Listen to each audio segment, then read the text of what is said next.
So, reading from Bhagavatam, Canto 6, Chapter 8, and then text 20 to 30.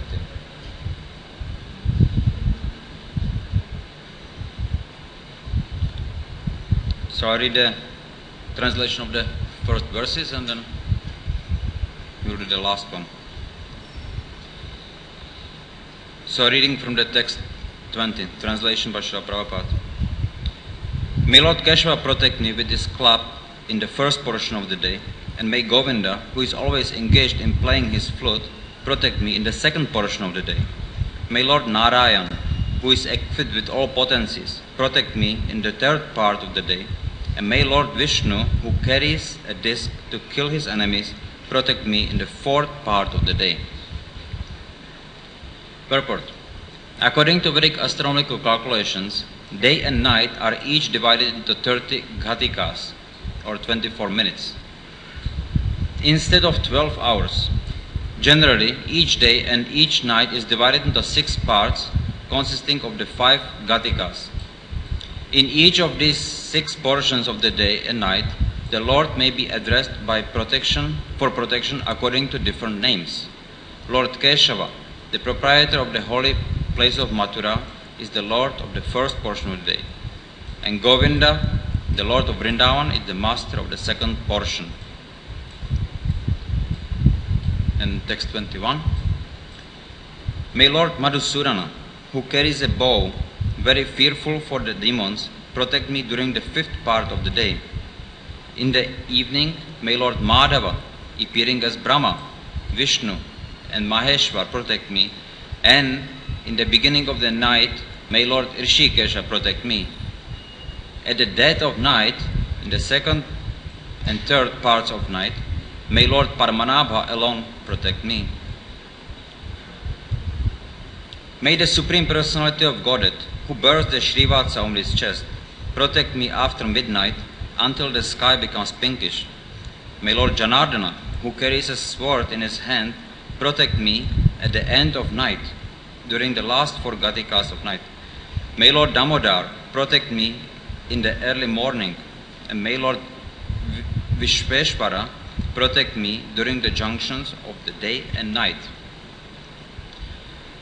Set into motion by the Supreme Personality of Godhead and wandering in the 4 directions, the disc of the Supreme Lord has sharp edges and destructive as the fire of devastation at the end of the millennium. As a blazing fire burns dry grass to ashes with the assistance of the breeze, may the Sudarshan Chakra burn our enemies to ashes. O club in the hand of the Supreme Personality of Godhead, you produce sparks of fire as powerful as thunderbolts, and you are extremely dear to the Lord. I am also his servant. Therefore, kindly help me pound to pieces the evil living beings known as Kushmandas, Vainayakas, Yakshas, Rakshasas, Bhutas, and Grahas. Please pulverize them.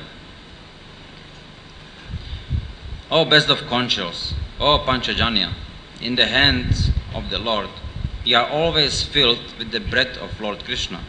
Therefore, you create a fearful sound vibration that causes trembling in the hearts of enemies, like the Rakshasas, Pramata ghosts, Pretas, Matas, Pishachas, and Brahmana ghosts with fearful eyes.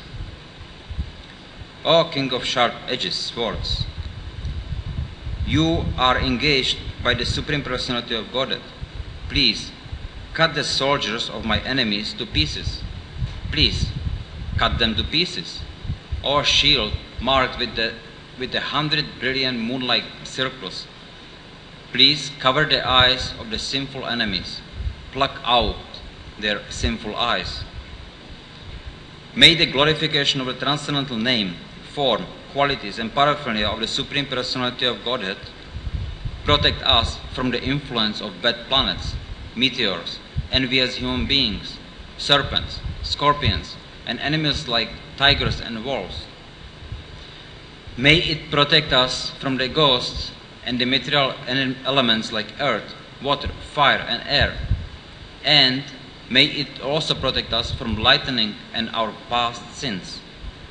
We are always afraid of these hindrances to our auspicious life. Therefore, may they all be completely destroyed by the chanting of the Hare Krishna Mahamantra. Lord Garuda, the carrier of Lord Vishnu, is the most worshipable Lord, for he is as powerful as Supreme Lord himself. He is the personified Vedas and is worshipped by selected verses. May he protect us from all dangerous conditions. May Lord Vishwaksena, the personality of Godhead, also protect us from all dangers by his holy names. So, text 30. Sarvapabhyo Harer Nama Rupa Yana Yudhane Naha Buddhindriya Manaha Pranan Pantu Parshada Bhushanaha Sarvapabhyo Harer Nama Rupayana Yuddhaninaha Buddhindriya Manah Pranan Pantu Parshada Bhushanaha Sarvapabhyo Harer Nama Rupayana Yudhaninaha Buddhindriya Manah Pranan Pantu Parshad Bhushanaha Sarvapabhyo Harer Nama Rupayana Yudhaninaha Buddhindriya Manah Pranan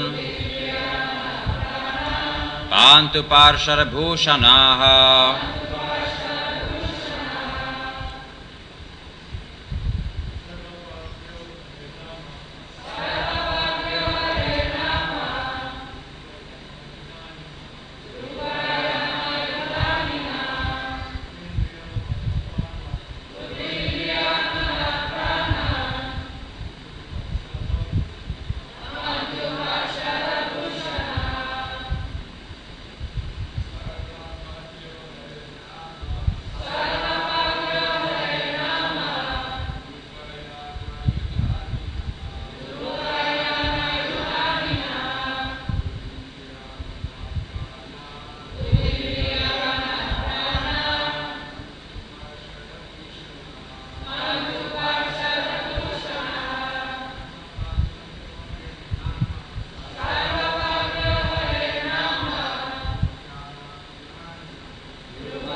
Mataji's.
Sarva apadbhyaha,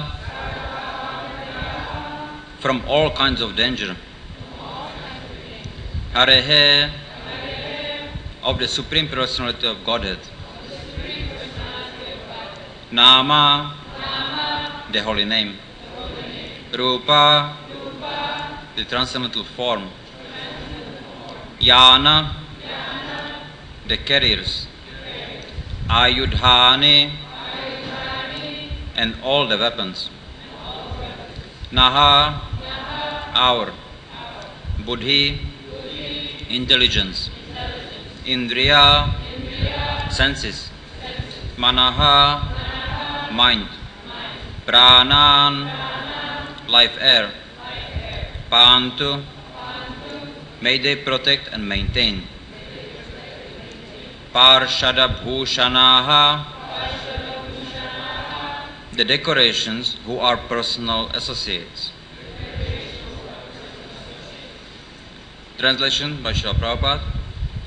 May the Supreme Personality of Godhead's holy names, His transcendental forms, His carriers, and all the weapons decorating Him as personal associates protect our intelligence, senses, mind, and life air from all danger. Purport. There are various associates of the transcendental personality of Godhead, and His weapons and carriers are among them. In the spiritual world, nothing is material. The sword, bow, club, disc, and everything decorating the personal body of the Lord are a spiritual living force. Therefore, the Lord is called Advaya Jnana, indicating that there is no difference between Him and His names, forms, qualities, weapons, and so on. Anything pertaining to Him is in the same category of spiritual existence. They are all engaged in the service of the Lord in varieties of spiritual forms.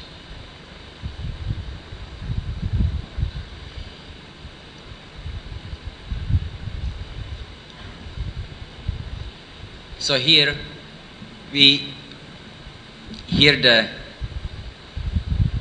Narayana Kavacha. It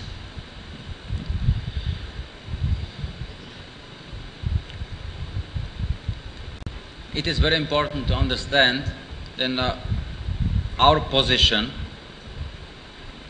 who we are.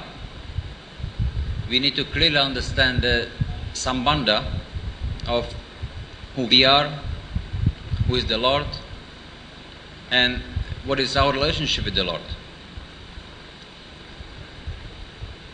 We cannot get anything by our own effort.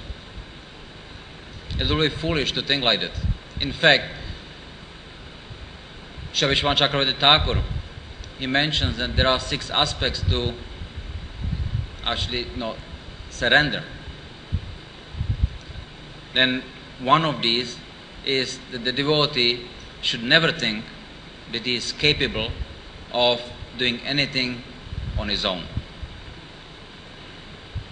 If he has the capability, he can do something, he should always be very humble, and he should always understand that these capabilities are given to him by the Lord Himself. If we understand this, then we can very easily understand our position as a servant. So if we take the position we want to serve, and the physical expression of serving, it's actually secondary, that we do some service. What's more important than that, it's the consciousness behind. It's the mentality.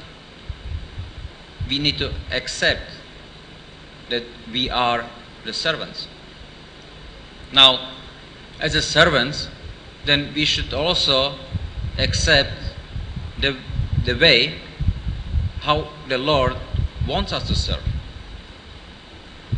Because as the Shastra describes, there are 4 classes of servants.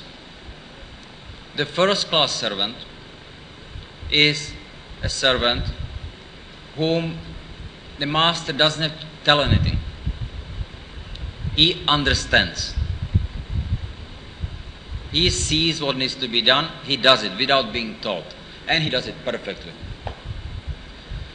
Second class servant is a servant who is being told what to do, but as soon as he is being told, it's done perfectly, without any fault. Third class servant is a servant then who is being told what to do, and he does it, but at his own pace. As he gets time, it will be done, but on his own terms. Fourth class servant, he is told what to do, but you cannot rely, he doesn't do it. And Srila Prabhupada had mentioned we should aim to be the second class servants. So that means that under the guidance of our spiritual master, under the guidance of Srila Prabhupada, then we should follow the instructions as they are.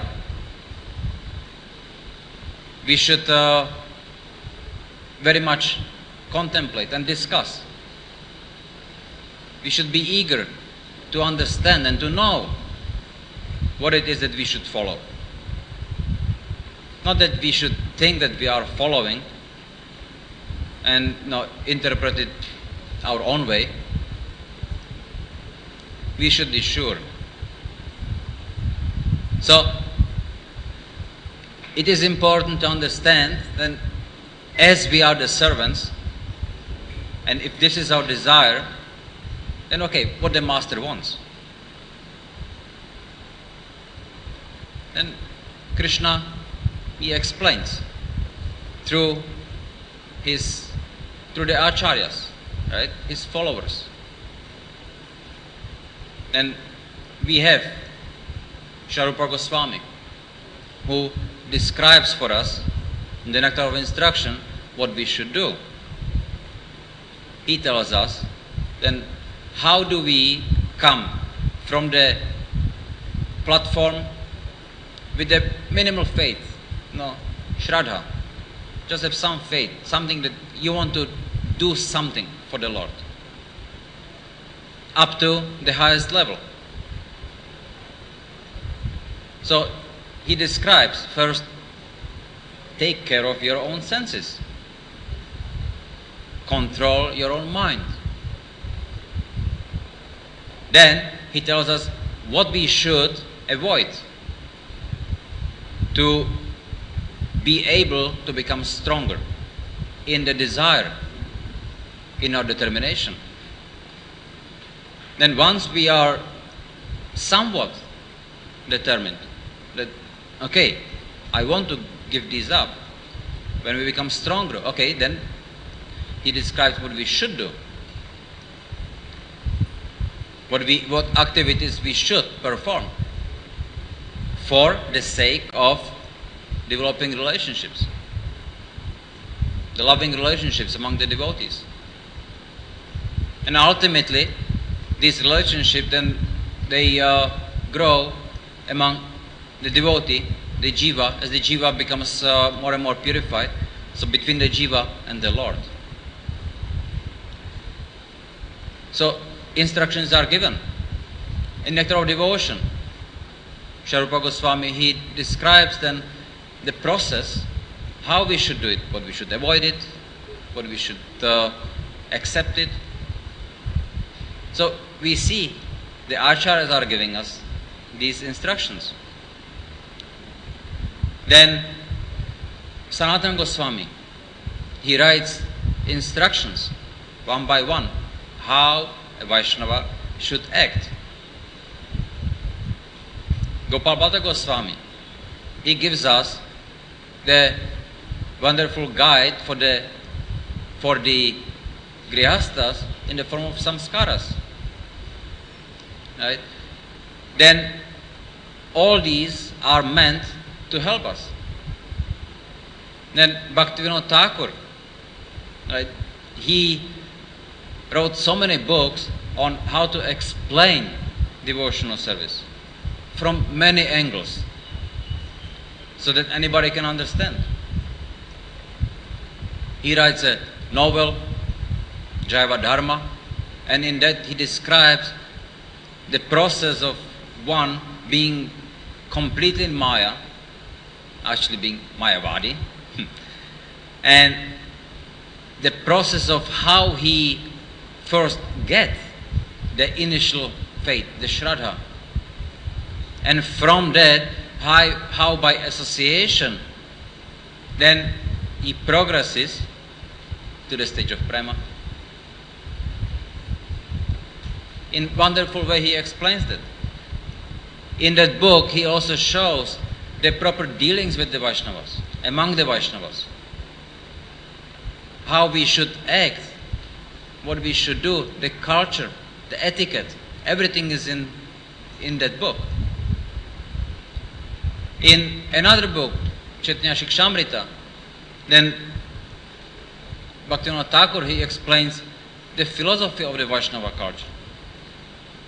Everything is properly explained. Srila Prabhupada, now he himself, he recommended we should read these two books, especially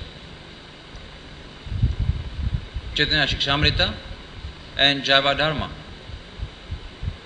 And he mentioned that from these two books we will get to understand the Vaishnava philosophy and Vaishnava culture and etiquette. So if we are eager to serve, then we need to study. And Srila Prabhupada, he wrote volumes of books. Again, for what? To let us know, us, the fallen ones, right? What do we know? We don't know any Bengali, we don't know any Sanskrit. So Srila Prabhupada, mercifully, he writes his books in English. So then we can understand. And that he has written these books in Mlecha language, it doesn't diminishes not any value of the instructions. We need to understand though, and we need to study them and follow. Then, once we accept, okay, I am a servant. So then, I want to serve. How can I serve? I am always so disturbed. My mind is disturbed, my senses are disturbed, I cannot do anything. So now, the Lord is giving a hint. Not just a hint, actually it's an instruction. You protect yourself by applying these mantras. And what do we do every morning? Right? What do we do every time we take bath? We put tilagon, and what do we chant when we put tilagon? The same mantras. So the Lord, He is there to protect us. He has given us all the facilities. If we want, we can stay away from nonsense. We can be protected. But we must want. If we think that we can take care of ourselves, then it will be difficult for the Lord. How can He do it? How can He protect us if we don't need His help? The example of Draupadi. When she was being disrobed, Krishna was present, but then when she was in danger, she held on her sari, thinking that she can protect herself. And the Lord, even though present, He could not help at the time. Because He never interferes with the free will of the living entity. Now, as long as she tried to protect herself, He could not help. But as soon as she understood, I am helpless, then she raise their hands and call for Govinda. Then the Lord immediately supplied unlimited sari, and nobody could harm her. So we should also maintain the same mood. We have to cry for Krishna's help. We can never think that we can do it ourselves, anything.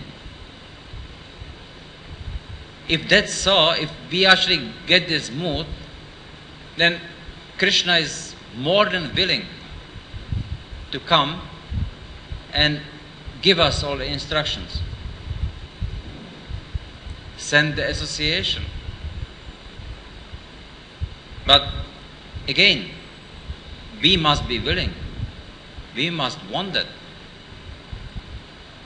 We are all here in Mayapur, right? Some maybe very long time. And after some time being in Mayapur, it may become just like an ordinary place. And the people around you may be just like an ordinary people. This is very dangerous. When we start thinking like that, then we may be removed from the association of the devotees. Because thinking like that is very dangerous, for the reason that we can start committing Vaishnava Aparadh. Now if we do that, then the Lord will not be very pleased. He will not be very eager to help us so that we can further commit more Vaishnava Aparadh. Therefore, the Lord may remove us from the association so that we cannot. But if we take it as a wonderful opportunity, now we have the association of devotees in the Holy Dham. And if we fully focused on how we can serve these Vaishnavas, how we can serve the Lord, how we can serve Srila Prabhupada, then so many opportunities are there. But again, we must want it.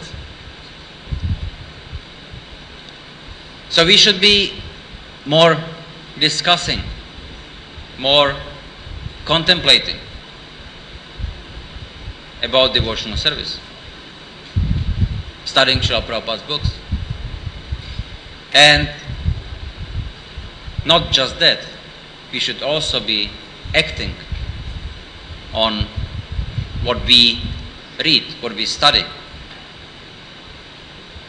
So Srila Prabhupada, he gives so many instructions. I mean, we don't have time to go through all the teachings of Srila Prabhupada. But, in a nutshell, whatever Srila Prabhupada gave us, then it is all about, so then we can always remember Krishna and never forget Krishna. How do we do it? Now, there are many ways. Shravanam, Kirtanam, Vishnu Smaranam, Pada Sevanam, Archanam, Vandanam, Dasyam, Sakyam, Atmanivedanam. So, processes are given. Opportunities are there. Do we take it or not? Now, if we are not decided, if we don't want to follow these basic rules and regulations, what we should not do, so then we are not forgetting Krishna, then even these mantras may not actually fully help us. If we don't want help from the Lord, if we don't desire, we may say, oh, please Krishna, help me. But actually, we are thinking, I can do it myself, I don't need this help. That we may end up like that old lady carrying wood, and well, she had a lot of wood that day, carrying it, and at one point it fell down from her head. You know, like the ladies, they carry on the head. Now, she was lamenting because that would last for many days. I cannot leave it here, but I cannot put it on my head myself. What do I do? So she was so attached to the idea that no, she will bring it home, that she was crying. And in such sincerity she was crying and calling for Krishna's help that Krishna came. And then Krishna appeared and then he said, "My dear lady, how can I help you?" She was so happy to see Krishna. And she immediately, "Please, Krishna, I'm so happy to see you. Please, can you help me with the wood to put it back on my head?" Krishna, "No problem." Grab it, put it on her head, disappear. So she was so jolly, walking, and suddenly just she realized, wow, that was Krishna.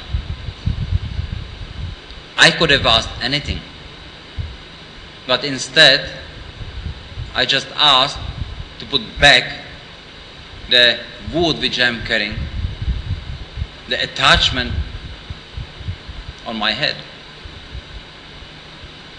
Then again she started crying, but Krishna didn't appear again. That was it. Now, everybody gets an opportunity in his lifetime. What do you do? Will you be ready for that? Never know when it comes. And then, at that time, then we should understand our Master is here. Now I can fully express my gratitude, my service attitude towards the Master. And even though the Shastra does accept, no, the Shastra, it's not a direct, it's also recommendation, yes. If we want something material, don't go to the demigods, no. Don't think you can do it yourself. Just approach the Lord. If you are supposed to get it, you will. So you can approach the Lord even for some materialistic desires. It's not recommended, but it's allowed. Right? So if we cannot give up the attachments, at least we should approach the Lord to fulfill these attachments. Not a pure bhakti, sakama bhakti, but still bhakti. It's good.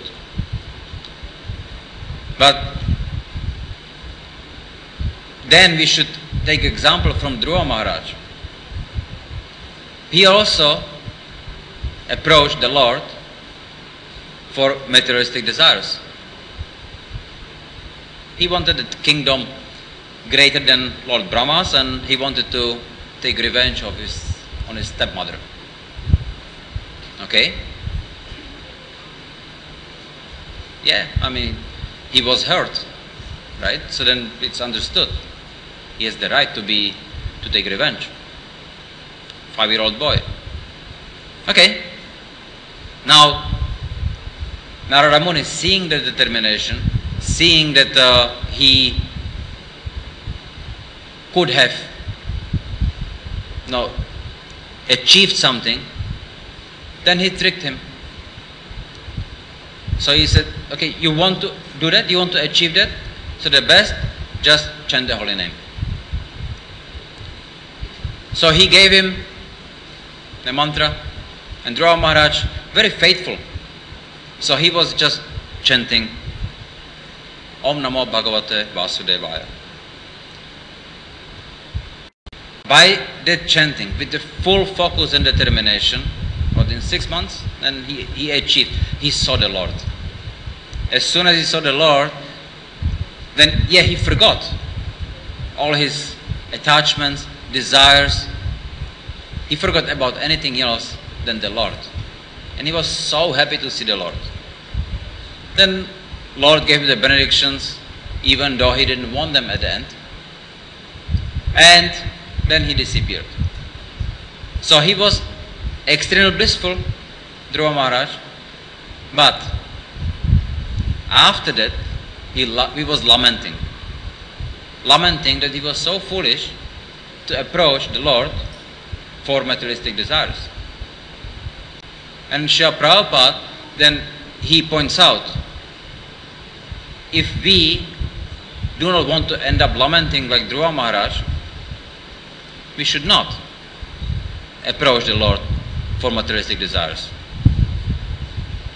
So in the beginning may be acceptable, but it's not ideal.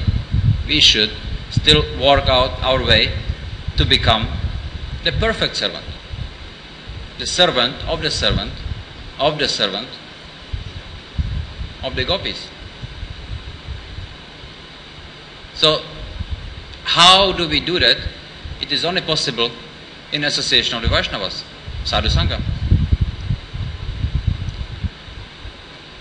So this is the, if we have this mood, the consciousness is on that, our desire is such, then after applying these mantras, meditating on the Lord, then we can be protected from all the evils, and we can be given by the Lord the benedictions, that we can constantly chant the holy name. We can understand that there is no difference between the name, form, qualities, the pastimes, and the weapons, and anything which is connected to the Lord. By doing so, then we will be able to develop the qualities of being humble, tolerant, that not expecting anything from others, and giving respect to everyone else. So then we can chant the pure holy name. All these things are available. They are there. Just it's necessary from our side to take it. That's all. So it is necessary to properly study Srimad Bhagavatam. See how the devotees applied the instructions of the Lord or other devotees in their life, and they become pure. By these activities we become purified. We understand what we should do, how we should apply these instructions in our own life. And being so purified, then we can understand the pastimes in the 10th canto, the pastimes of the Lord, Krishna's pastimes, without being or without attachment to the material world. These pastimes are, we can understand how pure they are. And we don't have to be agitated by reading about Krishna's wonderful pastimes. And it's all depending on one's desire, what we want.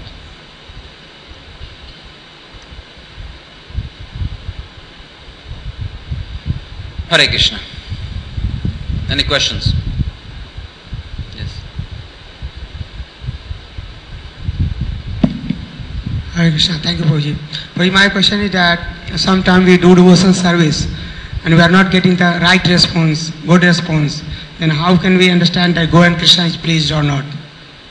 Did we lose the service? Devotional service, but we are not going the right response or good response. Then how we can understand that it is pleasing to Krishna, Guru or not? Okay. Sometimes we may have certain anarthas in the heart.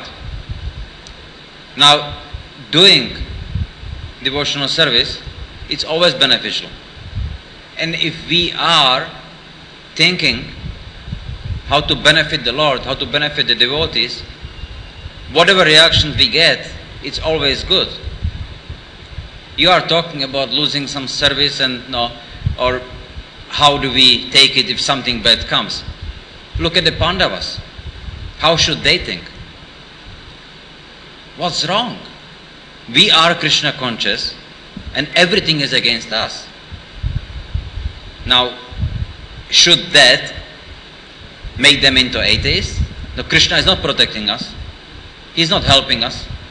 We must protect ourselves. Do they do that? They don't. So, in fact, anything happens to them, it's always seen as the best thing could have happened. Krishna arranged it. They are being insulted.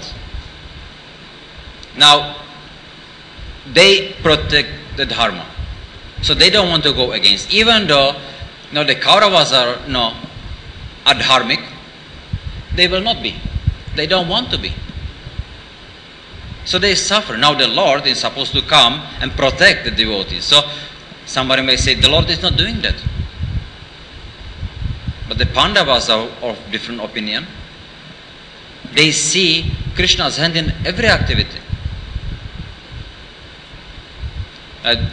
Bhima being poisoned. It was Krishna's hand in it.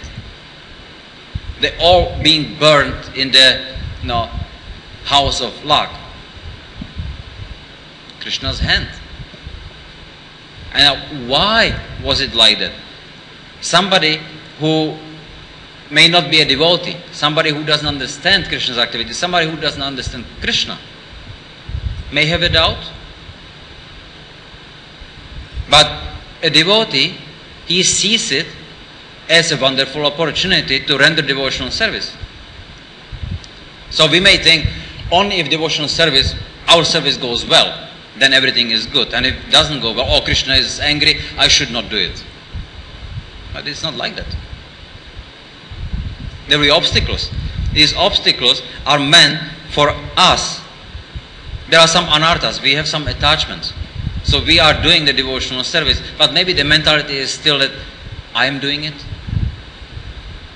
So Krishna gives us a lesson.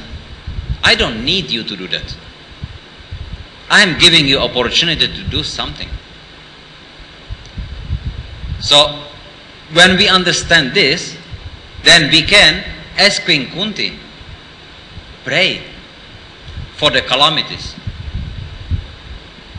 It was after the Pandavas again were in the palace and everything was just perfect. They were the rulers of the world. And Queen Kunti, she is praying, please, Lord, send us these calamities again. Why? Because at that time, it was so wonderful. We had always you next to us and we could always think of you. So, there is no need for us necessarily to ask for calamities because we may not take it the right way. But we should not take some reaction the bad way. We should see, wow, okay, the Lord is trying to teach me some lesson. He is telling me something. What is that something? If I don't know, then okay, study the books. ask the senior devotees. Don't give up. Because ultimately, what is Chaitanya Mahaprabhu teaching us in Shikshastakam? Right? You are the Lord of my heart, life after life, and I don't mind. If you want me to, if you will be happy to make me cry, I'll cry. I'll be happy crying for you. I'll be happy suffering for you, if that makes you happy. And if you want me to be happy, I'll be happy. That's a servant. So now when it goes well, Krishna, I like you. I like the devotional service. Everything is good. Something comes, I don't like it. I want to do something else. The devotee is like this, he is like this, and you are doing this to me. Now what do you think I am? No, I am doing it as a service. I don't want anything from it, and you are making me suffer. So maybe he will not make us suffer. He will remove the suffering. But then Srila Prabhupada in Bhagavatam, he explains that when Lord becomes Hari, then this is the blessing for the devotee. Hari means that he will take everything. He will take away your possession, your family, your relatives. Everything will be taken. It's a blessing. But he will not do that to somebody who is not ready for it. If you don't want that, if Krishna knows you, he knows what is in your heart. So if he knows, if he takes it away and you lament, he will not take. Even though it's beneficial, would be beneficial, but not for you because you will lament. Krishna, how could you do that to me? I don't like it. If you would have this mood, Krishna will not do it. But for a devotee who is ready and who is able to accept that whatever Krishna does is the best. So if Krishna takes away everything from us, this is the best. If the devotee is ready for it, Krishna will do it. Because he knows this is the way. That's how the devotee can actually progress farther in his devotional service. But Krishna is never nasty to us. He will not do it against our will.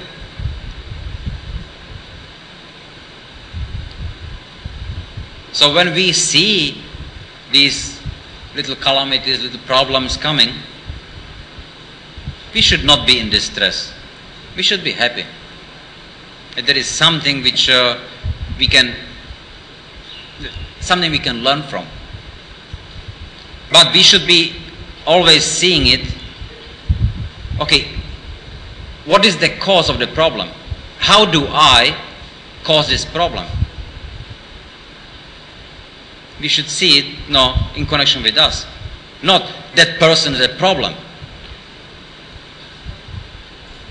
And even if he is a problem, but it's connected to us.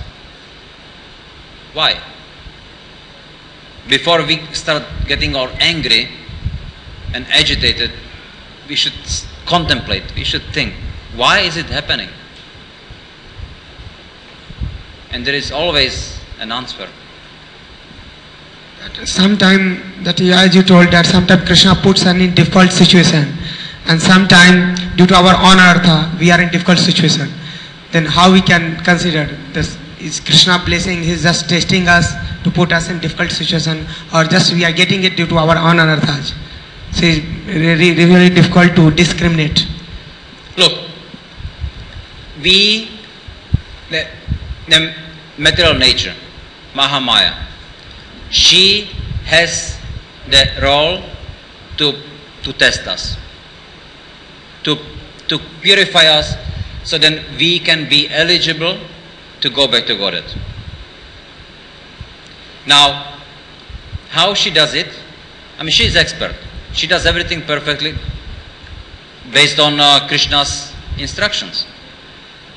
But again, even though she is very heavy, and she can create anything, any situation, distraction, anything, whatever she wants. But she will never create an obstacle greater than the person can handle. Of course, it's difficult. We have to sacrifice maybe a lot, but there is no obstacle which we cannot overcome. That's the role of Maya. So now, when Krishna does send some calamity, then first of all, no, we should see, no, why am I taking it as a calamity? For somebody else, it can be a blessing. So, it's an anartha.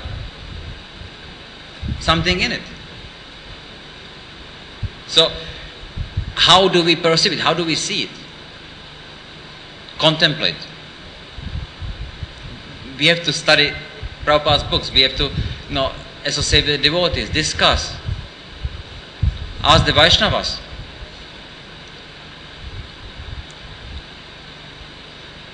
There is one devotee in Varshana.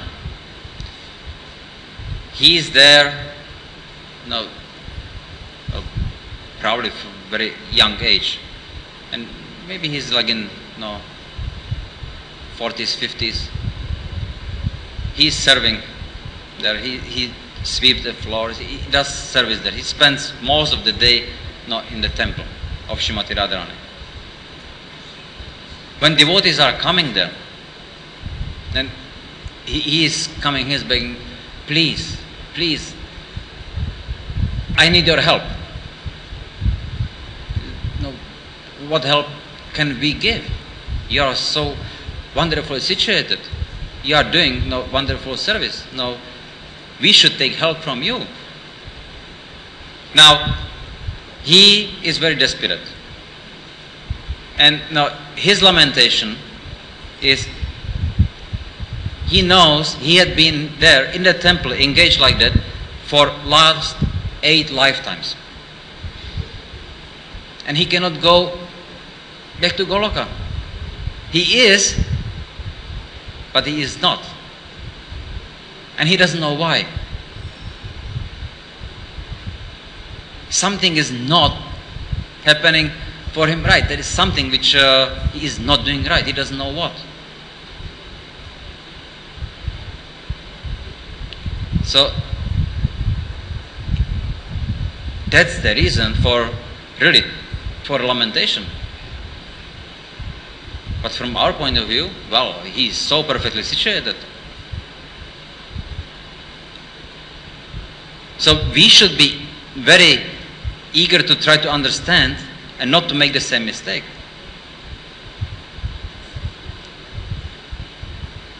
And how can we do it? We are so fallen. Only by the mercy of Srila Prabhupada we can achieve anything. So, if some small problems come in our way, it's a blessing. Just to let us know, like a little poking by the thorn, just to wake you up, to let you know why you are supposed to do something properly. We should not be focusing on that. We should be focusing on what we should do, not what's happening to us and we don't like it. Yeah? Hare Krishna. Jai Granth Raj Srimad Bhagavatam ki, Srila Prabhupada ki, Jai Nitai Gaur Pramananda.